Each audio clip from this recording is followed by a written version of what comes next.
Welcome बच्चों।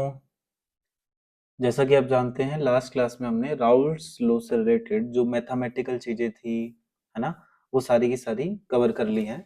तो आज के लेक्चर में हम लोग राउल्ट्स लॉ से रिलेटेड कुछ ग्राफ्स पढ़ेंगे एंड एक टॉपिक पढ़ेंगे bubble point curve, due point curve के बारे में। ठीक है, तो चलिए स्टार्ट करते हैं। तो आज की क्लास में मेनली अपने को ग्राफ्स ही पढ़ने हैं। तो फर्स्ट ग्राफ हम पढ़ेंगे प्रेशर वर्सेस मोल फ्रैक्शन, है ना। और बताओ ये मोल फ्रैक्शन, ये एक्स जो था वो मोल फ्रैक्शन कहाँ था? ये था मोल फ्रैक्शन इन लिक्विड फेज, या फिर लिक्विड से बेटर आप लिख सकते हो मोल फ्रैक्शन इन सॉल्यूशन फेज, क्योंकि दो फेजेस थे ना, एक सॉल्यूशन फेज था और एक वेपर फेज था। तो यहाँ पर जो मोल फ्रैक्शन है वो किस में है? सॉल्यूशन फेज में। क्लियर है? ठीक है। अब यहाँ पर ना देखो हमारे पास दो फॉर्मूले थे, पहले तो मैं फॉर्मूले लिख लेता हूँ फटाफट से। एक तो ये था, याद होगा, पी एस बराबर P naught A plus P naught B minus P naught A into X B. एक तो ये फॉर्मूला था। दूसरा क्या था? पी एस बराबर P naught B plus P naught A minus P naught B into X A. याद होगा आपको, हमने राउल्ट्स लॉ की जो बड़ी इक्वेशन थी ना, P naught A plus P naught A X A plus P naught B X B, उसको थोड़ा सा चेंज कर दिया था। ठीक है। अब हम जो ग्राफ बना रहे हैं देखना कुछ इस तरीके से है। मैं ये दोनों ग्राफ बना रहा हूं एक ही के अंदर। जैसे मैं लेफ्ट साइड लिख रहा हूं कि यहाँ पर होगा अपने पास प्योर ए, राइट साइड होगा अपने पास प्योर बी। और अगर प्योर ए पड़ा है तो मोल फ्रैक्शन ऑफ ए यहाँ पर क्या होगा? 1, और बी का तो 0 होगा। ठीक है, बी है ही नहीं।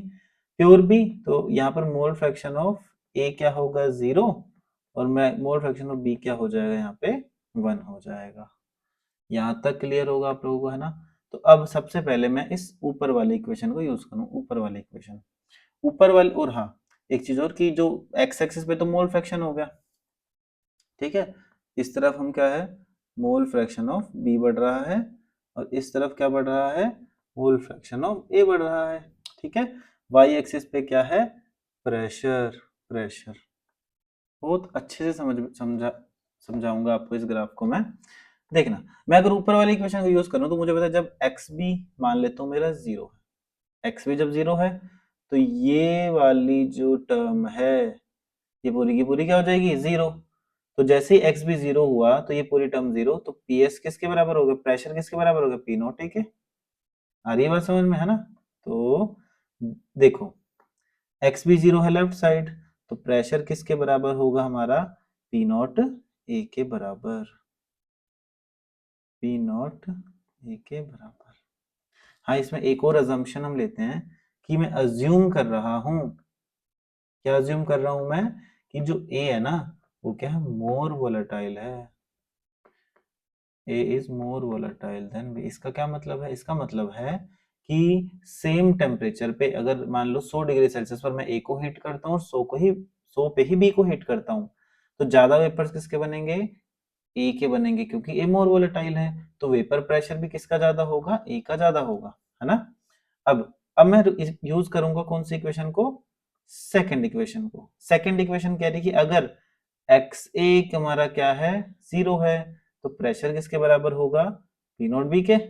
और मैंने बोल दिया ना कि ए इज मोर वोलेटाइल है, दैट मीन्स कि ए का प्रेशर ज्यादा होगा बी से, है ना। तो ये आगे लाइन यहाँ पे ऐसे थोड़ा नीचे। समझ में आ रही है बात? अब मैं फिर से ऊपर वाले ग्राफ को देखूं, ये ऊपर वाले को ही। अब हमें दिख रहा है, ध्यान से देखना, कि जैसे जैसे एक्स बी की वैल्यू बढ़ेगी, एक्स बी की वैल्यू जैसे जैसे बढ़ेगी तो क्या होगा बताओ? जैसे जैसे एक्स बी की वैल्यू बढ़ेगी वैसे वैसे पी एस की वैल्यू क्या होती जाएगी? डिक्रीज होती जाएगी। समझ में आ रही है कैसे? है ना। देखो, ये जो पी नोट बी तो छोटा है ना, पी नोट ए बड़ा है, तो मतलब ये जो स्लोप होगा ये क्या होगा? नेगेटिव। तो मतलब जैसे जैसे एक्स बी की वैल्यू बढ़ रही है, लेफ्ट टू राइट बढ़ रही है, तो वैसे वैसे प्रेशर की वैल्यू घटेगी घटेगी घटेगी घटेगी, और यहाँ पे मीट करेगी। हमें कैसे पता लगा भाई यहाँ पे मीट करेगी?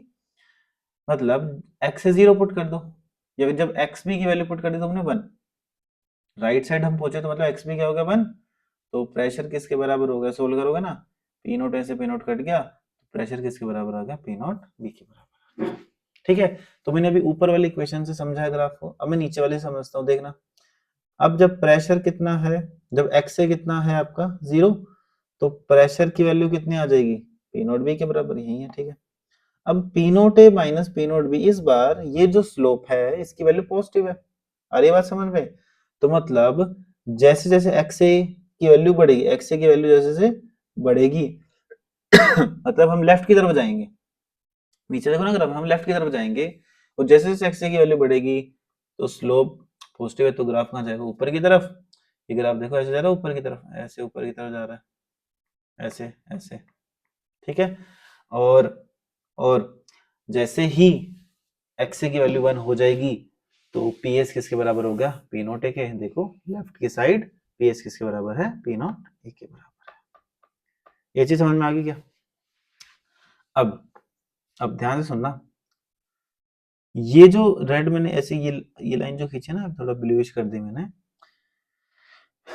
इस लाइन पर अपने को क्या पता लगता है, पीएस, पीएस बराबर P A plus P, that means इस लाइन पर हर एक पॉइंट आपको किसकी जानकारी देगा, सॉल्यूशन के प्रेशर की जानकारी देगा। आ रही बात समझ में, है ना? ऐसे ही अगर मैं और कुछ लाइनें बनाऊं, देखना, मैं अगर लेफ्ट से चलूं ऊपर, मुझे पता है कि अगर मेरा बी का अमाउंट बढ़ रहा है तो ए का प्रेशर तो घट रहा है ना। अगर मान लो प्योर ए है, प्योर ए है अगर, तो अपना प्रेशर कितना है देखना, मैं लेफ्ट साइड इक्वेशन लिख रहा हूँ, पी ए बराबर पी नोट एक्स, देखना समझ में आ जाएगा। जब मैं कह रहा हूँ प्योर ए है, प्योर ए मतलब ये जो एक्स ए की वैल्यू कितनी है 1, तो प्रेशर कितना पी नोट के बराबर, हाँ यहीं पे है। जैसे जैसे तुम एक्स ए का अमाउंट घटाते जाओगे, एक्स ए का अमाउंट तुम घटाते जाओ, तो ए का प्रेशर भी घटता जाएगा। ये घट रहा है, देखना ये घट रहा है, घट रहा है, घट रहा है, घट रहा है, घट रहा है, घट रहा है। जैसे ही एक्स से खत्म, मतलब 0 हो गया, तो ए का प्रेशर भी क्या हो जाएगा, 0। तो मतलब ये ग्राफ कहाँ जाके मिलेगा, ऐसे यहाँ जाके मिलेगा। समझ में आ रहा है? सिमिलरली इसको भी ऐसे ले जाओ, ये ग्राफ कहाँ जाके मिलेगा, इधर जाके मिलेगा। आ रही बात समझ में? तो ये वाली जो लाइन है, ये डॉटेड, ये किसकी जानकारी दे रहा है आपको, ए के प्रेशर के बारे में जानकारी देगी, और ये वाली लाइन किसके बारे में जानकारी देगी आपको, pressure of B, P A P B के बारे में बताएगी। यहाँ तक क्लियर है ना? अब अज्यूम करो मैं ना एक कहीं पर भी रैंडम लाइन खींच दी, जैसे मैंने ना यहाँ एक रैंडम ऐसे लाइन खींच दी, और मैंने इन पॉइंट का नाम दे दिया ए, इस पॉइंट का नाम दे दिया बी, इसका नाम दे दिया सी, इस पॉइंट का नाम दे दिया डी। आपसे अगर कोई ये पूछ ले, अगर आपसे कोई ये पूछ ले कि इस ए बी बी सी और सी डी पॉइंट ये आपको क्या बता रहे हैं, है ना, क्या बता रहे हैं, देखना ध्यान से, ध्यान रखना कि ये जो कौन सा पॉइंट है आपका, सी डी पॉइंट है, सी डी पॉइंट, ये कौन से कर्व पे है, ये कौन से कर्व पे है भाई, ये है आपका पीए वाले कर्व पे, तो मतलब सी डी आपको बताएगा ए का पीए, पार्शियल प्रेशर ऑफ ए। जो ये बी पॉइंट है, ये कौन से कर्व पे है, पीबी वाले कर्व पे, मतलब बी डी आपको पता है क्या बताएगा, ये बताएगा पार्शियल प्रेशर ऑफ बी। अरे बात समझ में, है ना? और जो ये एडी होगा, एडी एडी एडी, ये आपको क्या बताएगा, प्रेशर ऑफ सॉल्यूशन। हरी बात समझ में, प्रेशर सॉल्यूशन। तो इस ग्राफ में आपको एक चीज दिख रही होगी, ध्यान से ऐसे देख के शायद समझ में आ रहा हो कि ए बी और सी डी ऑलमोस्ट क्या है, बराबर है। तो मैं ऐसे लिख सकता हूँ कि ए बी बराबर सी डी बराबर पार्शियल प्रेशर ऑफ ए। ठीक है, अब अब जैसे अगर ये मैं कैसे लिख रहा हूँ कि ए बी जो है सी डी के बराबर है, बराबर पार्शियल प्रेशर ऑफ ए है, अब इसके प्रूफ भी हैं, आप चाहो तो प्रूफ भी देख सकते हो, देखना समझ में आ जाए तो प्रूफ देखेंगे इसका। ठीक है, थोड़ा सा जूम कर लेता हूँ, प्रूफ। मैं ना इस फिगर को एक बार दोबारा बना रहा हूँ, ठीक है, ध्यान से कोशिश करना समझने की।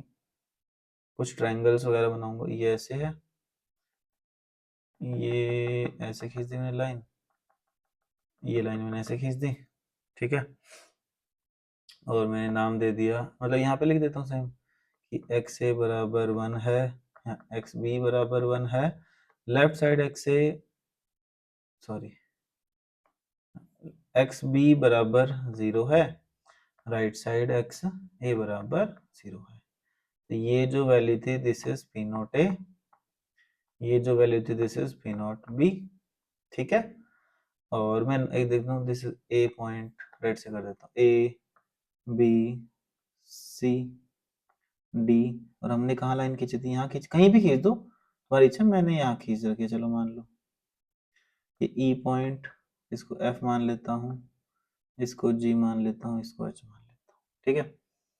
अब मुझे प्रूव करना है कि ये जो ई एफ है, दिस ई एफ, ये क्या है, पार्शियल प्रेशर ऑफ बी, मतलब P naught B X B के बराबर है ना। और फटाफट से सोच के बताओ, अपना,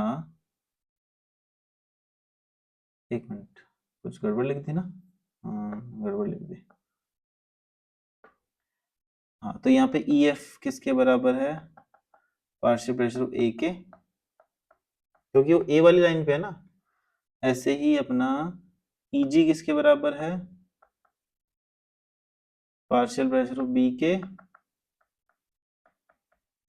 और अपना ई एच किसके बराबर है, P A plus P B, मतलब प्रेशर सॉल्यूशन के, और ई एफ और जी एच अपने को ऑलमोस्ट बराबर लग रहा है, वो मैथमेटिकली बराबर है, जैसे है छोड़ो उसे, ठीक है।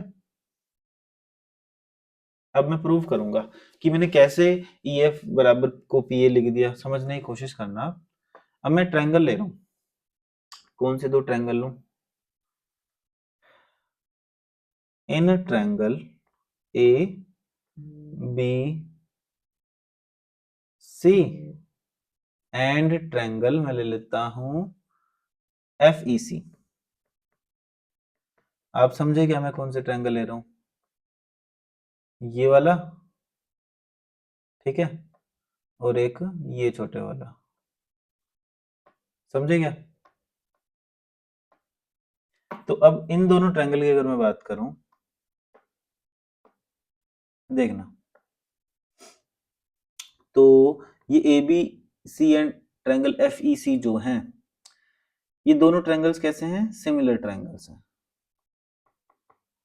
सिमिलर ट्रायंगल्स हैं। आप ध्यान से अगर देखो तो इनके सभी एंगल्स बराबर हैं, ठीक है, ये एंगल 90 है, ये एंगल भी कॉमन है, तो सीधी सी बात है ये भी सेम ही होगा।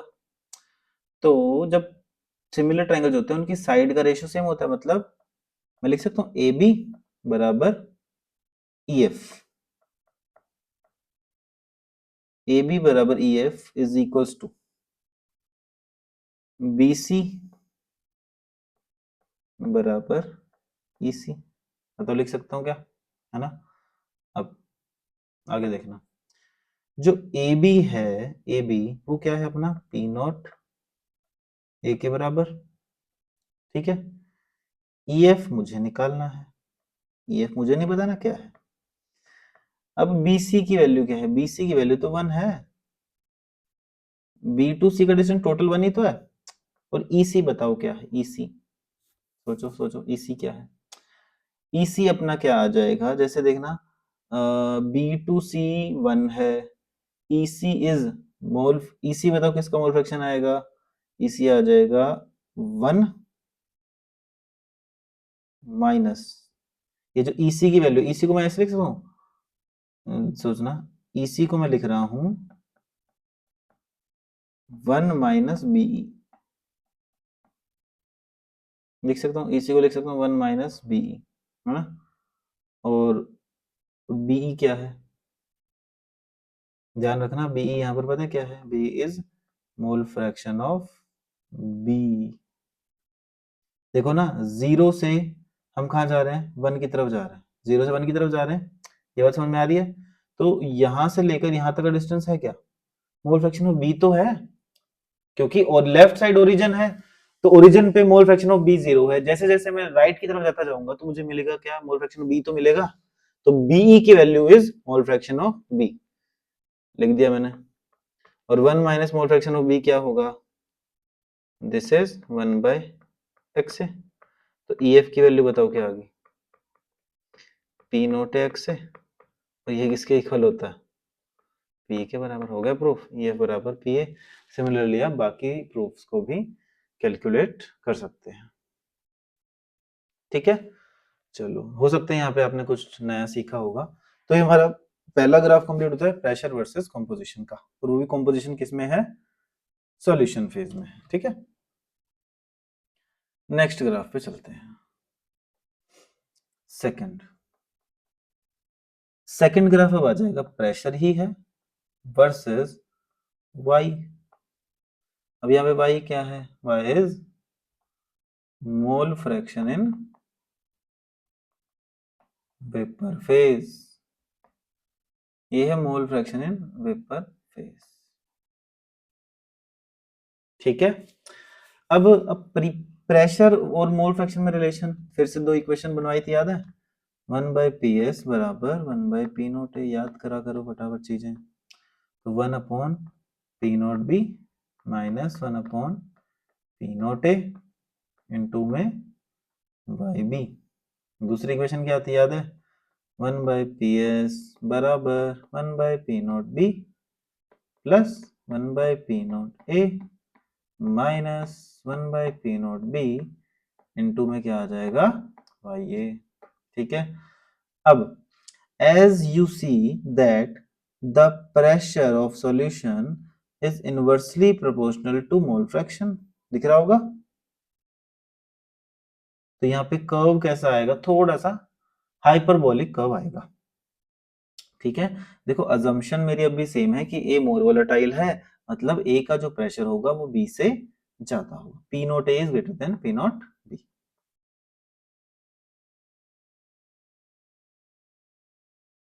ठीक है, ध्यान रखना, ए मोर वोलेटाइल है तो P naught A is greater than P naught B. और वन मोर थिंग जो मैं पहले बताना भूल गया, कि जो सॉल्यूशन का प्रेशर होगा वो इन बिटवीन होगा किसके, पी नोट ए के एंड पी नोट बी के हमेशा।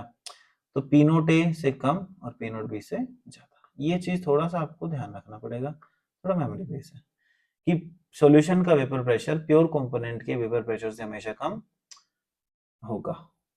ठीक है, मोर वोलेटाइल जो कंपोनेंट है उसके प्रेशर से हमेशा कम होगा। अब देखना, फिर से बनाता हूँ वही चीजें कि यहाँ पे प्योर प्योर मन नहीं लिखता, मैं डायरेक्ट लिख देता हूँ इस बार ना, वाई ए बराबर 1, वाई बी बराबर 0, वाई बी बराबर 1, वाई ए बराबर 0। ठीक है, तो पी नोट ए आएगा ऊपर, पी नोट बी आएगा नीचे, क्लियर है। और यहाँ पे ऊपर की तरफ हम प्रेशर लेके चलेंगे, और इस तरफ तो हम जा रहे हैं वाई बी, और इस तरफ अगर हम आएंगे किसकी तरफ, वाई ए की तरफ। तो ग्राफ कैसे बना, देखो पिछला जो केस हमने पढ़ा था ना, जिसमें हम pressure versus mole fraction solution phase के ग्राफ पढ़ रहे थे, वहां तो स्ट्रेट लाइन थी। तो अब लेकिन यहाँ पे तो कर्व है ना, तो यहाँ पर देखो ग्राफ आएगा कुछ ऐसा।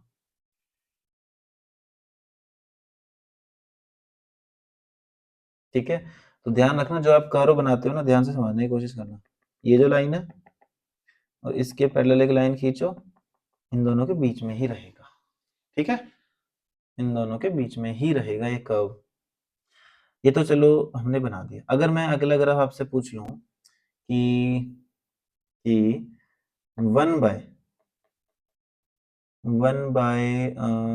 प्रेशर वर्सेस, हम अगर ग्राफ बनाए किसका, y का, 1 बाय पी वर्सेस y का अगर हम ग्राफ बनाए, तो ये देखो जो इक्वेशन दिख रही है ये वाली, तो यहाँ पे 1 बाई पी इस बार वाई एक्सिस पे अगर मैं रख दूं, इसको मैं रख दूं किस पे, एक्स एक्सिस पे, तो 1 by P naught B minus 1 by P naught slope and 1 by P naught is intercept. तो 1 बाई पी वर्सेस वाई का ग्राफ तो कैसा आएगा, स्ट्रेट लाइन आएगा। ठीक है, अब कैसा आएगा, इसको मैं थोड़ा बैक कर देता हूँ, ये लो, हाँ ये लो, ग्राफ बनाते हैं।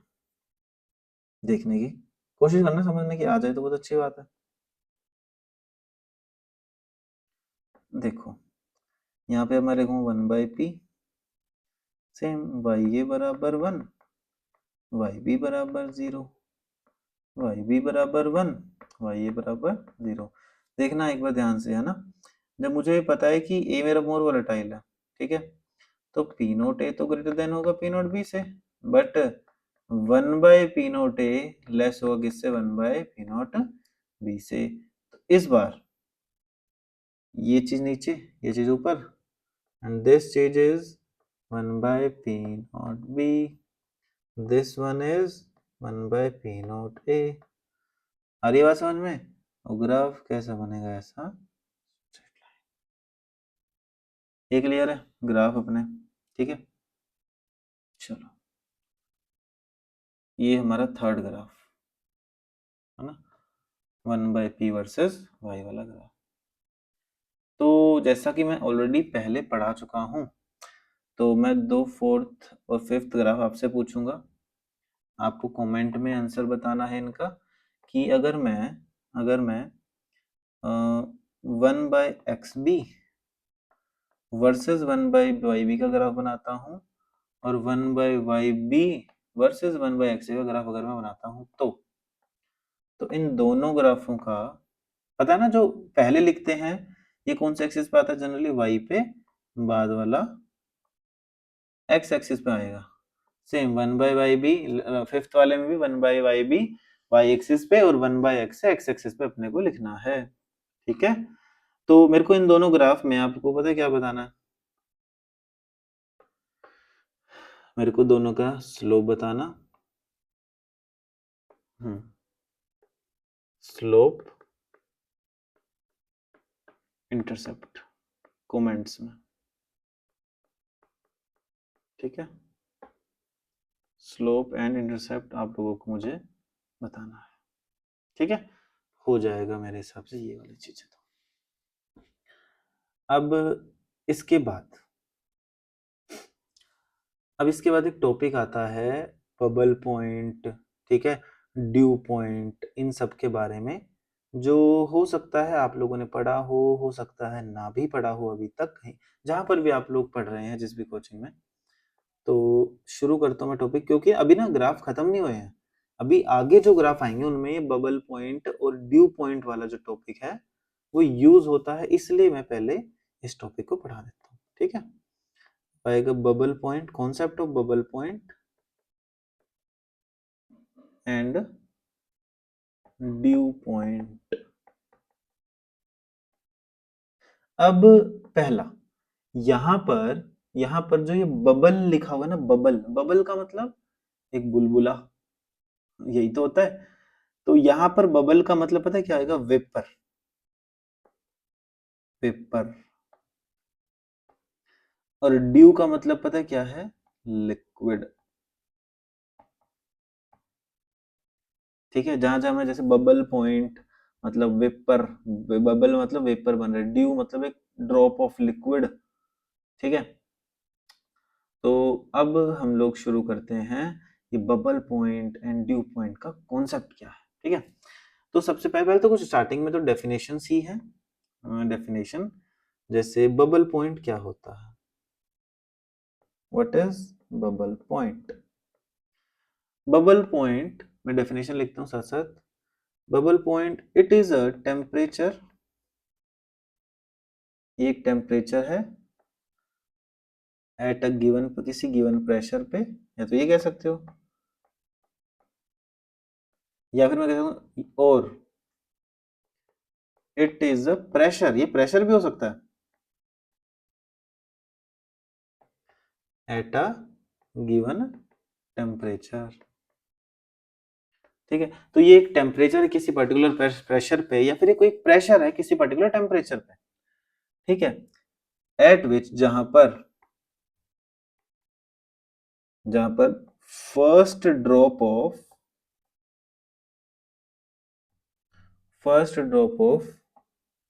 लिक्विड,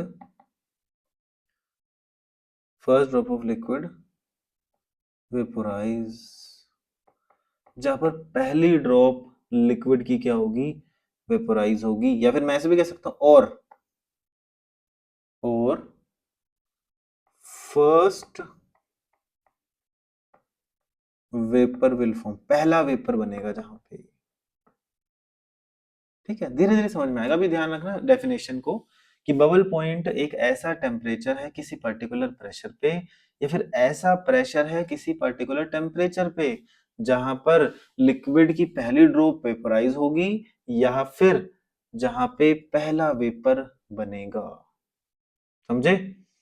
अब ड्यू पॉइंट क्या होता है? ड्यू पॉइंट अगेन सिमिलर सी डेफिनेशन। ड्यू पॉइंट क्या होगा, ये है temperature, again it is a temperature at a given pressure। ये टेम्परेचर है किसी गिवन प्रेशर पे, या फिर ये क्या है दूसरा, और अब प्रेशर गिवन टेम्परेचर, मतलब एक चीज फिक्स रखनी है, इस चीज का ध्यान रखना है अपने को। ठीक है, एट विच यहां पर क्या होगा, last drop of liquid vaporise, आखिरी ड्रॉप भी क्या हो गई है, वेपोराइज हो गई है, और या फिर ऐसा कह सकते हो, और फर्स्ट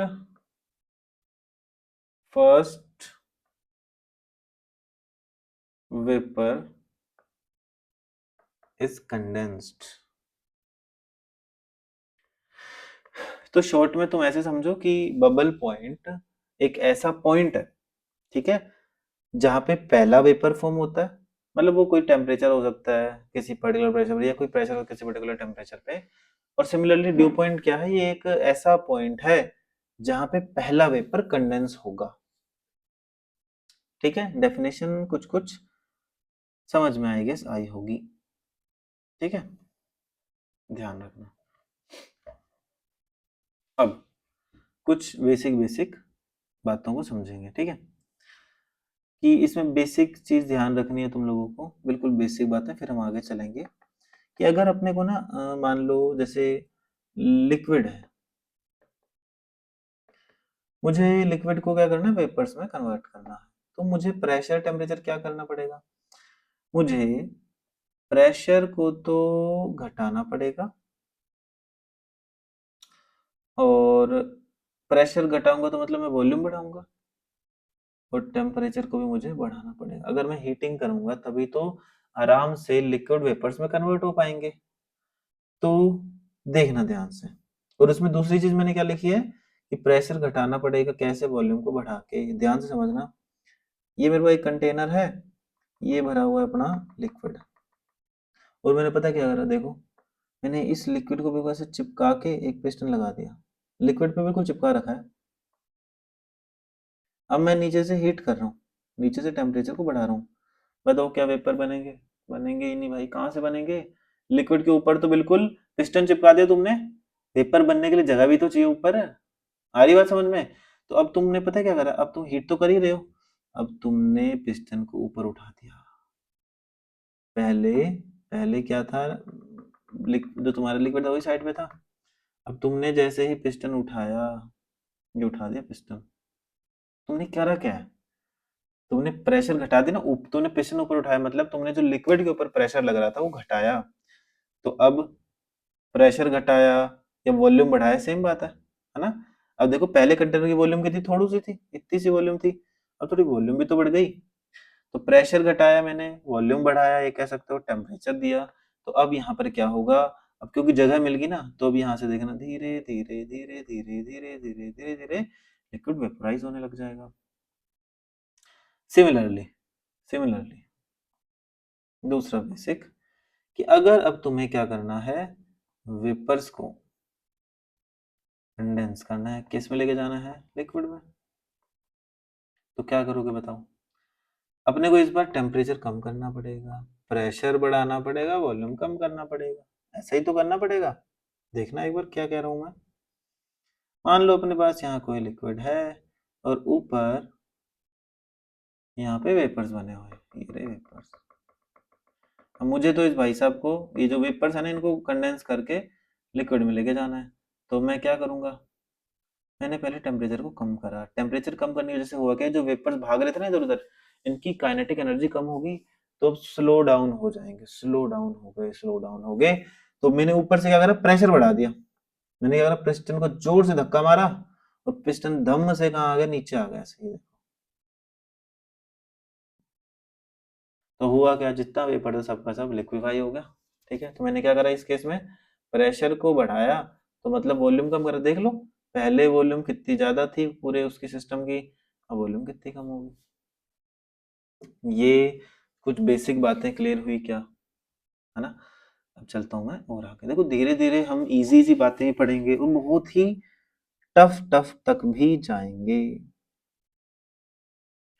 यहां तक समझ में आया क्या? ठीक है, अब ध्यान से समझना कुछ और बातें। एक बहुत अच्छा सा एग्जाम्पल की उससे समझाऊंगा और कुछ ग्राफ्स वगैरह भी बनवाऊंगा मैं, देखना। हाँ, अब मान लेता हूं मेरे पास क्या है, एक कंटेनर है, ठीक है, और इसमें फुल लिक्विड ही लिक्विड है। यहाँ पर है कंप्लीट लिक्विड,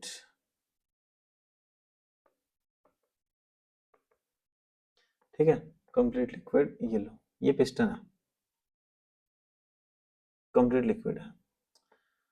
तो अभी कंप्लीट अगर लिक्विड है तो इसका मतलब क्या अभी हम किसी बबल पॉइंट पे आए हैं क्या? बबल पॉइंट क्या था? बबल पॉइंट एक ऐसा टेम्परेचर था किसी पर्टिकुलर प्रेशर पे, या फिर ऐसा प्रेशर था किसी पर्टिकुलर टेम्परेचर पे जहां पर फर्स्ट ड्रॉप लिक्विड की क्या हो रही थी, फॉर्म हो रही थी, है ना। अब अभी तो अपने पास प्योर ही लिक्विड है, प्योर लिक्विड है, तो मतलब अभी कोई बबल पॉइंट आया ही नहीं है। आ रही बात समझ में? तो मैं कह सकता हूं कि ये जो कंडीशन, जिस कंडीशन में अभी हम है ना, ये है बिफोर बबल पॉइंट।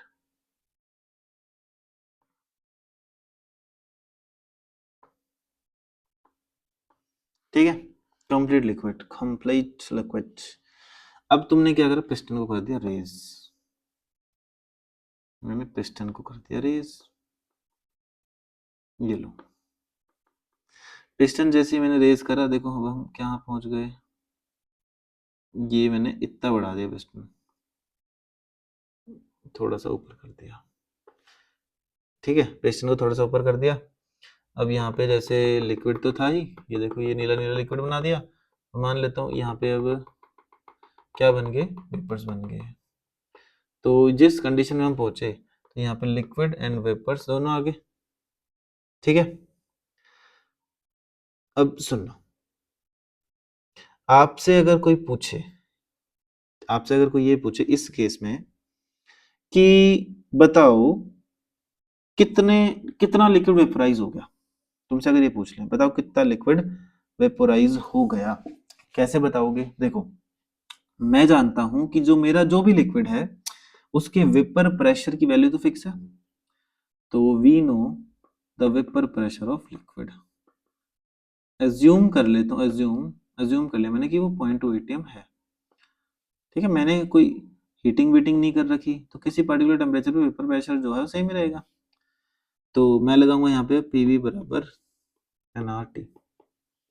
मुझे पता है कि मेरा जो प्रेशर है, वेपर प्रेशर, वो तो 0.2 atm फिक्स है, फिक्स है। वॉल्यूम, वॉल्यूम हमें पता है कितनी है, V1। वॉल्यूम पता है किसके लिए, सिर्फ गैस वाले की, ये जो हिस्सा है, तो मैं ब्लैक से अगर मार्क करूं तो ये volume, this is the volume, volume of gas से वेपर्स पता है अपने को। तो क्या मैं नंबर ऑफ मोल्स निकाल लूं कि कितना लिक्विड ऊपर गया? निकाल सकता हूँ ना आराम से। अब मैं पिस्टन को और रेज कर रहा हूँ, मान लो पिस्टन को और भी रेज कर दिया मैंने। अब अब क्या होगा देखो, और पिस्टन रेज कर दिया, तो अब यहाँ पर क्या होगा, फिर से मैं लगाऊंगा पीवी बराबर एनआरटी, ठीक है। तो ये लो, ये लिक्विड है और ये तुम्हारे हो गए वेपर। तो तुमने फिर से पी वेपर पेनल्टी, तो पी तो सेम ही रहेगा भाई साहब, 0.2, वेपर प्रेशर थोड़ा चेंज होगा, वो तो फिक्स है। लेकिन वॉल्यूम बढ़ गई ना, V2 बराबर nRT। तो मैं अगर N1 लिख दूं और यहाँ पे N2 लिख दूं, तो बताओ ज्यादा कौन होगा? ज्यादा कौन होगा? ज्यादा वेपर्स कहाँ बनेंगे? N2 की वैल्यू बड़ी होगी ना कि N1 से, क्योंकि तुमने वॉल्यूम को बढ़ा दिया ना, वॉल्यूम बढ़ा दिया है, तुम प्रेशर रिलीज कर रहे हो। जैसे जैसे तुम ऊपर से प्रेशर को रिलीज करते जाओगे, वैसे वैसे ही मोर नंबर ऑफ वेपर्स बढ़ते जा रहे हैं, बढ़ते जा रहे हैं। आ रही बात समझ में? अब तुमने पता है क्या कर दिया, प्रेशर को इन बहुत ऊपर ले गए, ठीक है। तो piston raise to infinity,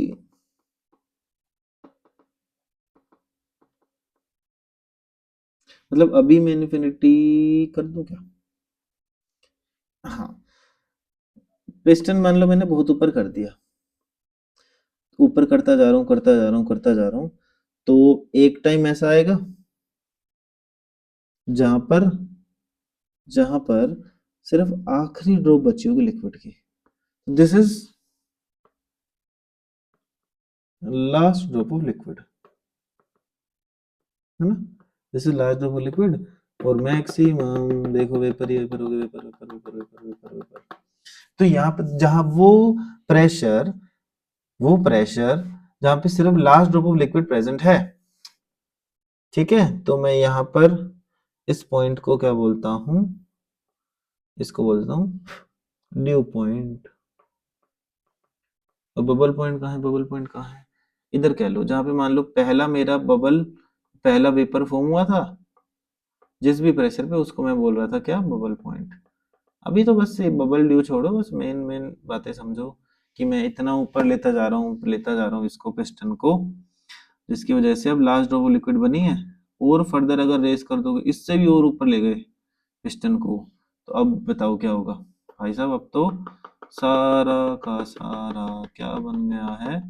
vapours, only vapours, या फिर कह लो गैस। समझ में आया क्या? ठीक है। तो अब मैं अगर ग्राफ बनाऊं, ध्यान से समझना, एक ग्राफ बनाएंगे, pressure versus volume, pressure versus volume. अब देखो, तुम धीरे धीरे पिस्टन को ऊपर करते जा रहे हो, तुम लोग क्या कर रहे हो? पिस्टन को धीरे धीरे ऊपर करते जा रहे हो। तो अब क्या हो रहा है? वेपर प्रेशर थोड़ा चेंज हो रहा है, वेपर प्रेशर तो फिक्स है, vapour pressure is fix fix fix fix fix. ये कब तक फिक्स है वेपर प्रेशर? पहले तो ये बता देता हूँ कि यहाँ पर ये जो पॉइंट है ना, दिस पॉइंट को हम बोलूंगा बबल पॉइंट। ये वो प्रेशर है, वो प्रेशर है bubble point at constant temperature. तो दिस प्रेशर, वो प्रेशर है जहां पर फर्स्ट बबल फॉर्म हो रहा होगा, ठीक है। पहला बबल हो गया 0.4 एटीएम प्रेशर पे, या फिर सॉरी 0.2 एटीएम प्रेशर पे, जो कि अपना क्या है? वेपर प्रेशर है, ठीक है। तो जैसे जैसे तुम अब पिस्टन को ऊपर उठाते जा रहे हो, तो वेपर प्रेशर तो क्या रहेगा? सेम ही रहेगा ना, मतलब वेपर प्रेशर तो क्या रहेगा? सेम ही रहेगा, सेम है, सेम है, सेम है, सेम है, सेम है। अगर तुमने अब फर्दर और वॉल्यूम बढ़ाया, यहाँ पे एक एक ऐसा पॉइंट आ गया, तुम वॉल्यूम बढ़ाते जा रहे हो, एक ऐसा पॉइंट आ गया जहां पर लास्ट ड्रॉप ऑफ लिक्विड पड़ी है, तो दिस पॉइंट को मैं क्या कर रहा हूँ? Due point. अब तुमने इससे फर्दर और प्रेशर बढ़ाया, इससे फर्दर और अगर तुमने क्या करा, प्रेशर को डिक्रीज करा, तो क्या हुआ? सिर्फ गैसेस बची है ना, ओनली गैसेस आर रिमेनिंग। तो अगर सिर्फ गैसेस बची हैं, तो अब मैं कौन सा लो लगा सकता हूँ? बॉयल्स लो। मतलब कि on increase in volume, pressure of gas क्या करता जाएगा? डिक्रीज। तो ये आएगा ग्राफ। ये ग्राफ पता क्या है? कि जैसे जैसे मैं पिस्टन को ऊपर कर रहा हूं, तो वो वाला ग्राफ है प्रेशर वाला, ठीक है। हो सकता है कुछ बच्चों को प्रॉब्लम आई हो, बट हाँ, यही कहूंगा कि नीट में तो है नहीं, जेई में है बट पूछता नहीं है इतना ज्यादा ग्राफ से रिलेटेड चीजें। समझ गए होगे तो, है ना। अ, अब हम चलते हैं आगे। आई थिंक आपको ये समझ में आ गया होगा बबल पॉइंट क्या होता है, ड्यू पॉइंट क्या होता है ना। ये ग्राफ अगर नहीं समझ में आए फिर से आप एक बार सुन सकते हैं। मैं कह रहा हूँ जैसे जैसे मैं प्रेशर मतलब क्या करूँ, वॉल्यूम को बढ़ाता जाऊंगा, है ना। जैसे लेफ्ट टू राइट में वॉल्यूम बढ़ा रहा हूँ ना इन दिस ग्राफ, जैसे जैसे मैं वॉल्यूम को बढ़ाता जा रहा हूँ तो अभी तो प्रेशर जो है ना वो क्या है, कांस्टेंट ही है, क्योंकि अभी अपने पास लिक्विड है वेपर है। तो मतलब कुल मिला के जब लिक्विड और vapour both are present, that means वहां पर जो प्रेशर है वो वेपर प्रेशर है ना। तो वेपर प्रेशर तो तुम वॉल्यूम बढ़ाते जाओ चेंज होगा ही नहीं, इसलिए मैंने शुरुआत में चीजें रखी हुई है कांस्टेंट। लेकिन जैसे ही सारा का सारा लिक्विड क्या हो गया, वेपराइज हो गया, तो मतलब अब सिर्फ गैसेस बची हैं। और गैस के केस में हम जानते हैं कि अगर मैं वॉल्यूम बढ़ाऊंगा तो वेपर प्रेशर तो सॉरी गैस का, हम जानते हैं कि अगर मैं वॉल्यूम बढ़ाऊंगा तो प्रेशर घटेगा। तो ये घटा दिया, रिलेशन है ना Boyle's law, pressure is inversely proportional to volume वाला। तो यहाँ पर ये एप्लीकेबल है क्योंकि यहाँ पर ओनली गैस है और इस पूरे रीजन में both liquid and vapours are present. तो यहाँ पर हम ध्यान रखेंगे कि जो वेपर प्रेशर है वो तो कांस्टेंट रहेगा, ठीक है, वो इसलिए कांस्टेंट है कांस्टेंट है कांस्टेंट। चलें अब आगे। थोड़ा सा मुश्किल हो सकता है आपको लग रहा हो, बट कोई नहीं, देखो करना तो पड़ेगा, है ना। अब हम आगे चलते हैं इसमें और थोड़ी सी डिफिकल्ट चीजों की तरफ। जैसे हमने अभी तक ग्राफ पढ़ लिए थे, वेपर प्रेशर मतलब pressure versus mole fraction in solution phase, vapour phase वाला पढ़ लिया। अब हम ग्राफ पढ़ेंगे, अब हम ग्राफ पढ़ने वाले हैं, एक तो टेम्परेचर वाले भी पढ़ेंगे, ठीक है, और ऊपर से प्रेशर वर्सेस मोल फ्रैक्शन वाले भी ग्राफ देखेंगे। और ग्राफ देखना भी, लास्ट ग्राफ हमारा कौन सा होगा था वो देखें। हाँ देखो, अब मैं नेक्स्ट ग्राफ पे अगर मूव ऑन करूं, ग्राफ नंबर 6, ग्राफ नंबर 6 है pressure versus composition, pressure versus composition. हमने प्रेशर वर्सेस कंपोजिशन का मतलब पता है क्या, मोल फ्रैक्शन ही है, बट कौन सा मोल फ्रैक्शन। हमने एक तो एक्से वाला ग्राफ अलग पढ़ा, वाई वाला अलग पढ़ा, अब मैं दोनों को एक ही में मिक्स कर देता हूँ, ठीक है। ये एडवांस के लिए है, स्पेसिफिकली ध्यान रखना एडवांस एंड ओलंपियाड्स के लिए ये वाला टॉपिक, तो कोशिश करना समझने की, ठीक है। तो यहाँ पे मैं फिर से मान लेता हूँ, here we have pure A, here we have pure B, and this is P naught A, and suppose this is P naught B, ठीक है। तो लेफ्ट टू राइट जा रहे हैं, वहां है कॉम्पोजिशन ऑफ बी, और इस तरफ आ रहे हैं तो ये क्या है, कॉम्पोजिशन ऑफ बी, ठीक है। अब याद करो हमने एक ग्राफ तो ये पढ़ा था, ये बताओ ये लाइन किसके लिए थी, ये लाइन आई थी तब जब हमारे पास pressure versus mole fraction in solution phase का ग्राफ था। एक और एक आई थी ये लाइन, ठीक है। तो एक काम करता हूँ, थोड़ा सा ना इसे वाइड बनाता हूँ ग्राफ को, है ना, ये बहुत ही पास पास आ जाएंगी लाइन ऐसे तो फिर ये समझने में भी दिक्कत आएगी आप लोगों को। मैं यहाँ पी नोट भी बना रहा हूँ, ये ऐसे, ठीक है।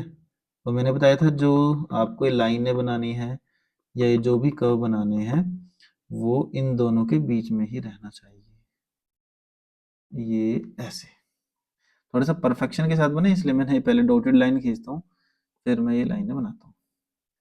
अब मेरे पास देखो ये ग्राफ बन चुका है, इस ग्राफ में तुम्हें तीन हिस्से दिख रहे हैं, तीन रीजन, एक नीचे रीजन है, एक ऊपर, एक बीच में। नीचे क्या, लो प्रेशर पे, जब प्रेशर बहुत कम कर रखा है तुमने तब तो वहां पे सिर्फ क्या पड़े हैं, वेपर्स ही हैं, है ना। हाई प्रेशर पे, जब प्रेशर ऊपर की तरफ ज्यादा है, हाई प्रेशर पे तुम्हारे पास क्या था बताओ, प्रेशर तुमने ज्यादा अप्लाई कर रखा तो सिर्फ क्या लिक्विड है।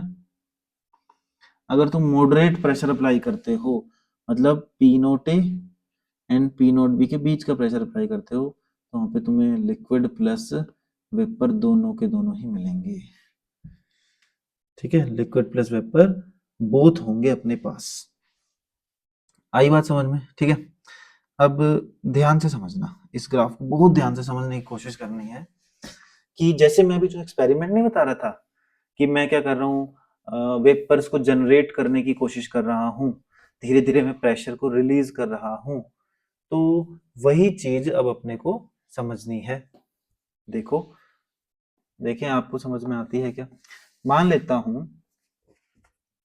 हूं कि अभी हम हैं हाई प्रेशर रीजन पे, यहां पर मान लो दिस इज पॉइंट ए, मतलब कुछ ऐसा है, कंटेनर है, this is your pure liquid, ये है प्योर लिक्विड, ये तुमने, अरे कहाँ भाग गया हमारा लिक्विड, ये रहा अपना प्योर लिक्विड, और मैंने इसके इसके जस्ट ऊपर ही लगा रखा पिस्टन, टाइट पिस्टन लगा दिया, ऐसे दबा के रखा हुआ लिक्विड को, है ना? तो अभी तो वेपर का एक एक दाना तक नहीं दिखेगा आपको, वेपर का भी सिर्फ क्या मिलेगा, लिक्विड।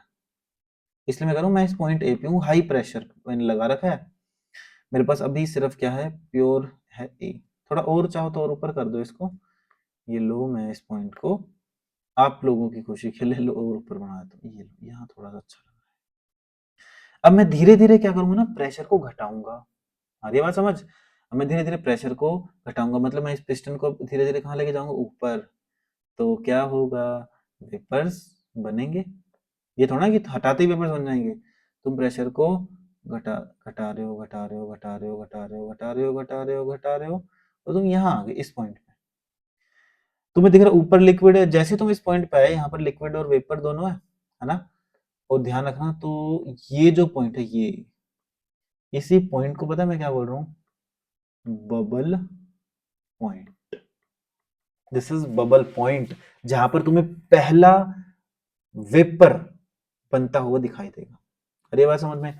अब तुम देखो ना, ये जो लाइन है ना, इस पे कितने सारे बबल पॉइंट हैं, देखो कितने सारे बबल पॉइंट है, इतने सारे बबल पॉइंट दिख रहे हैं इस लाइन पे, हर एक पॉइंट इज बबल पॉइंट।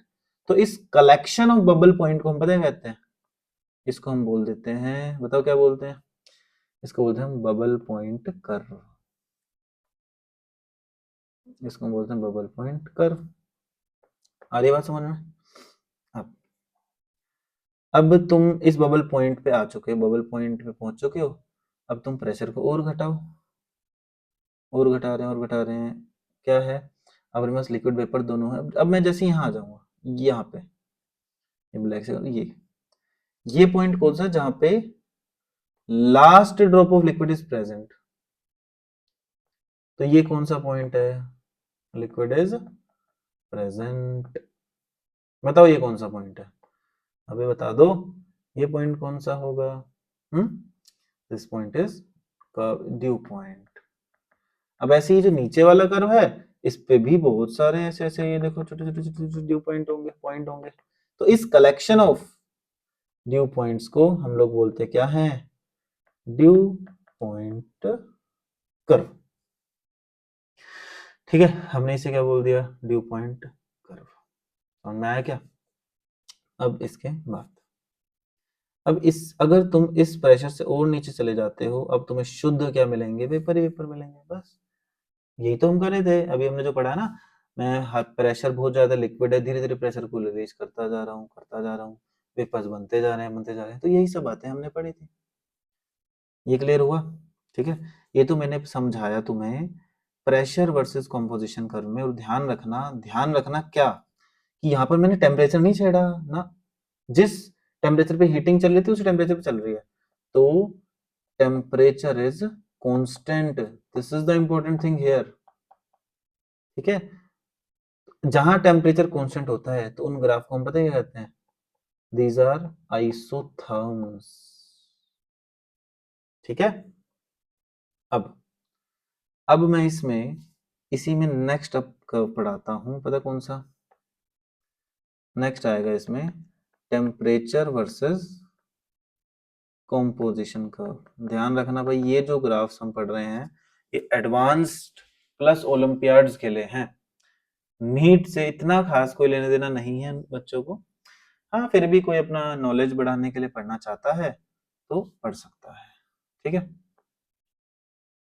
अब टेम्परेचर वर्सेस कंपोजिटिव लिख दिया गया, कंपोजिशन लिखना है। ये लो, मैं लिख देता हूँ प्रूफ दोबारा से, तो गलतियां होती रहती हैं मुझसे, बार बार जल्दी जल्दी में रहता हूँ ना थोड़ा। कंपोजिशन देखो, मैं ग्राफ बना देता हूँ फिर से।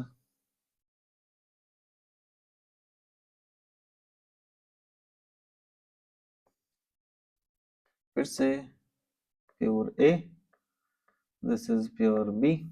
ठीक है, इस तरफ जाएंगे तो कंपोजिशन ऑफ क्या बढ़ेगी, ए। इस तरफ अगर हम जाएंगे तो क्या बढ़ेगा, कंपोजिशन ऑफ बी। ठीक है, ओके। अब यहां पर मैं बना रहा हूं ना टेम्परेचर वर्सेस कंपोजिशन कर्व, तो अब यहाँ पे ना कुछ मैं बॉइलिंग पॉइंट बोलूंगा, है ना, बॉइलिंग पॉइंट वगैरह चीजें मैं बात करूंगा। अब पहले तो मुझे ये बता दो, आप लोगों को ये पता है कि बॉइलिंग पॉइंट क्या होता है? बॉइलिंग पॉइंट क्या है, ये वो टेम्परेचर है जहां पर किसी लिक्विड का वेपर प्रेशर है ना, वो एक्सटर्नल प्रेशर के बराबर हो जाएगा। एग्जांपल समझाता हूँ, ठीक है। वैसे बॉइलिंग पॉइंट को हम आगे थोड़ा अच्छे से चर्चा में लेंगे, एलिवेशन इन बॉइलिंग पॉइंट नाम के टॉपिक में। तो देखो, जैसे इस कंटेनर के अंदर क्या है, एक लिक्विड है। मान लो तुम घर की बात हो, घर में तुमने एक कुकर के अंदर ये लिक्विड को बॉईल कर रहे हो, तो बाहर जो प्रेशर है 180 में एक्सटर्नल प्रेशर, ये एक्सटर्नल। तो अब व्हाट इज बॉइलिंग पॉइंट, इस लिक्विड का बॉइलिंग पॉइंट क्या होगा, तुम इसे हीट करो तो इसके क्या बनेंगे, वेपर्स बनेंगे, और वेपर कुछ प्रेशर लगाएंगे। जब एक टाइम ऐसा आएगा ना, जिस टेम्परेचर पर अंदर का प्रेशर बाहर के प्रेशर के बराबर हो जाएगा ना, उस टेम्परेचर को मैं क्या बोल देता हूँ, बॉइलिंग पॉइंट। समझ में आ रहा है क्या बोला मैंने? जिस टेम्परेचर पर किसी लिक्विड का वेपर प्रेशर एक्सटर्नल प्रेशर के बराबर हो जाता है, उसको हम बॉइलिंग पॉइंट कहते हैं। तो अब जैसे आपको पता है, मैं शुरू से जो ग्राफ पढ़ रहा हूँ उन सभी में मैं क्या बोल रहा हूँ, ए इज मोर वोलेटाइल, है ना, ए इज मोर वोलेटाइल। और अगर ए मोर वोलेटाइल है, ए के ज्यादा वेपर्स बनते हैं, तो मुझे ये बताओ बॉइलिंग पॉइंट किसका ज्यादा होगा, ए इज मोर वोलेटाइल। ठीक है, ए के वेपर बड़े प्यार से बन जाते हैं, तो इसका बॉइलिंग पॉइंट क्या होगा, कम होगा, है ना। तो मैं लिख दूं T naught A, boiling point of A is छोटा then boiling point of B. आ रही बात समझ में? अब ग्राफ, इनकी इक्वेशन तो नहीं है, बट ध्यान रखना, ध्यान रखने वाली बात यह है कि यहाँ पर ना अपने को दोनों कर्व्स मिलते हैं। फिर से आपको पता है मैं लाइन क्यों खींच रहा हूँ, क्योंकि मुझे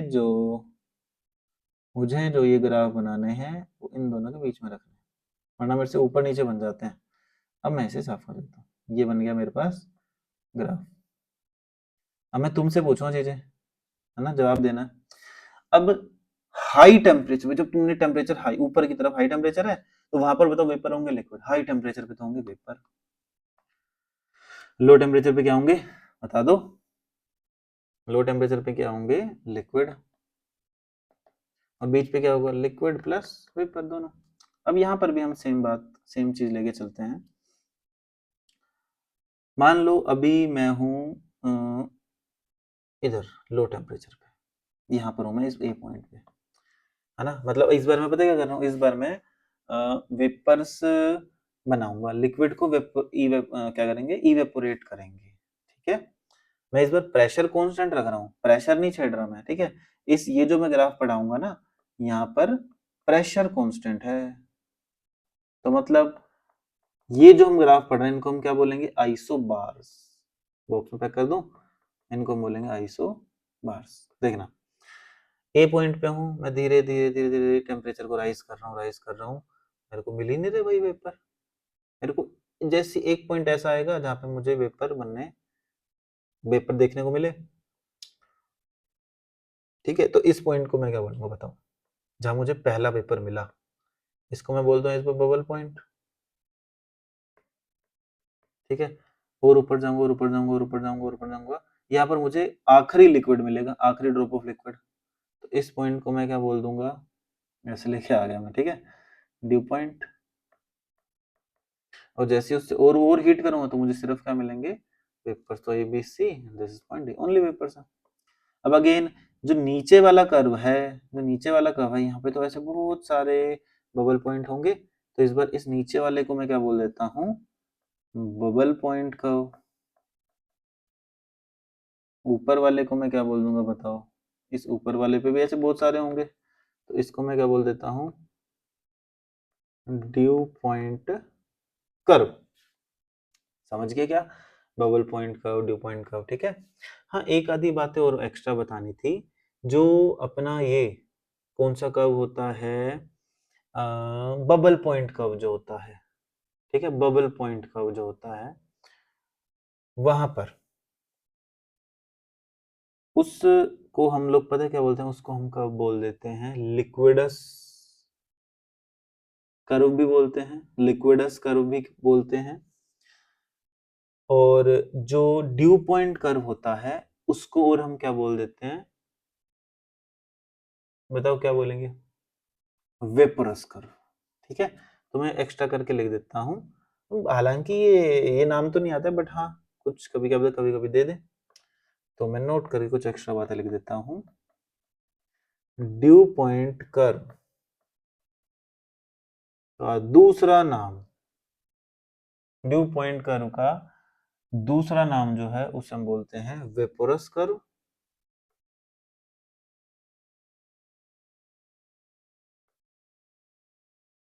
और जो बबल पॉइंट कर्व है उसके उसके नाम को हम क्या बोलते हैं, लिक्विडस कर्व, ठीक है। तो देखो ये जो आज की हमारी क्लास थी ना, मेनली ये एडवांस को फोकस करती है ज़्यादा, ठीक है। और कुछ कुछ हमने इसमें नीट की और मेंस की बातें भी पढ़ ली हैं, ठीक है। तो आई थॉट कि मतलब मैं यही सोच रहा था कि भाई आप लोगों को जितना हो सके एक्स्ट्रा नॉलेज प्रोवाइड करूं, और मैं आपको ये साथ साथ बता दूं कि हाँ नीट वालों को क्या पढ़ना है, नीट क्या नहीं पढ़ना। तो ये बबल पॉइंट और ड्यू पॉइंट वाला जो कॉन्सेप्ट है, वो नीट के जो बच्चे हैं वो चाहें तो इसे स्किप भी कर सकते हैं, ठीक है, स्किप कर सकते हैं। बट हाँ जेई वालों को तो पढ़ना ही पढ़ना है, एडवांस लेवल तक जाना है, ओलंपियाड तक जाना है, तो ये पढ़ना पड़ेगा अपने को, ठीक है। तो देखो अब नेक्स्ट क्लास में मैं एक बहुत खतरनाक क्वेश्चन कराऊंगा आपको, अच्छे लेवल का। और फ्रैक्शनल डिस्टिलेशन एक टेक्निक आपको पता है, उसके बारे में भी हम लोग पढ़ेंगे, ठीक है। और उसके बाद हम लोग क्या पढ़ लें, एजियोट्रोप्स, एजियोट्रोप से पहले, हाँ एजियोट्रोप से हम वो पहले हम पढ़ लेंगे एक बार, जो फ्रैक्शनल डिस्टिलेशन जो मैंने अभी नाम लिया ना, उसको समझेंगे टेम्परेचर वर्सेस कंपोजिशन कर्व से, प्रेशर वर्सेस कंपोजिशन कर्व से, इनसे भी हम फ्रैक्शनल डिस्टिलेशन को समझने की कोशिश करेंगे। उसके बाद फिर मैं पढ़ाऊंगा ideal non ideal solution, then azeotropes. तो अभी 2 क्लासेस और लगेंगी ये एजियोट्रोप्स तक खत्म करने के लिए। 2 क्लासेस के बाद कोलिगेटिव प्रॉपर्टीज स्टार्ट हो जाएंगी हमारी, ठीक है। तो मेरे हिसाब से ना हमारे 17 एक लेक्चर लग जाएंगे सॉल्यूशंस में, लेकिन बट ऐसा तगड़ा पढ़ा दूं तुम लोगों को, एडवांस तक, ओलंपियाड तक की सारी चीजें, ठीक है। ओके तो बच्चों मिलते हैं नेक्स्ट क्लास में, ठीक है, तब तक के लिए सभी को राम राम, जय श्री राम।